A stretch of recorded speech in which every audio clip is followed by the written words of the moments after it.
Okay, so we're down to the final four teams in the NBA playoffs. Yep, the Eastern Conference tips off first. Brandon Roddy joins us now with a look at the Cavaliers-Celtics series, and there's just a little bit of bad blood between these two teams. Yeah, Barry, these two teams do not like each other. Good morning, by the way, Barry and Sarah. One of the most historic franchises in sports will do battle with one of the greatest basketball players to ever play the game as the Celtics and the Cavaliers face off Sunday to play for their right to compete for an NBA championship. The Celtics and the Cavaliers will meet in the Conference Championship Series for the second year in a row, but these two are completely different teams from last year. Both teams had massive overhauls on their roster, including an offseason trade of the Cavaliers' star point guard Kyrie Irving to the rival Celtics. Irving is still out for the remainder of the season due to elective knee surgery, and the Celtics have been without their other superstar, Gordon Hayward, who suffered a season-ending ankle injury in the first quarter of the first game of the season against the Cavaliers.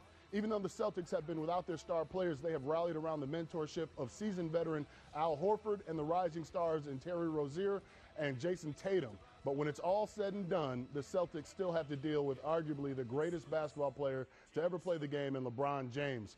James and the new-look Cavaliers have been on a tear this postseason after a first-round scare with the Indiana Pacers. The Cavs have won 5 games in a row and 7 of their last 8, including a sweep of the number 1 seeded Toronto Raptors last round. Now, for the Celtics to win this series, they have to figure out how to stop LeBron, who's averaging 34.3 points and 9 assists a game in the playoffs. If they can get the ball out of his hands and force someone other than James to beat them, then they have a chance.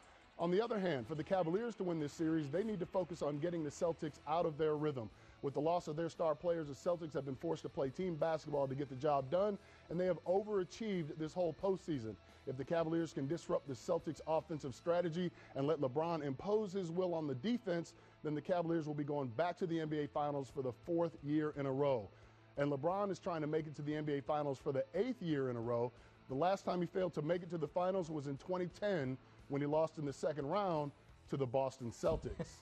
Sarah? Okay, Brandon, give it to us. Who do you think is going to win the series? You know what? I'd like to say the Cavaliers in 6, but I actually think it'll be the Cavaliers in 5.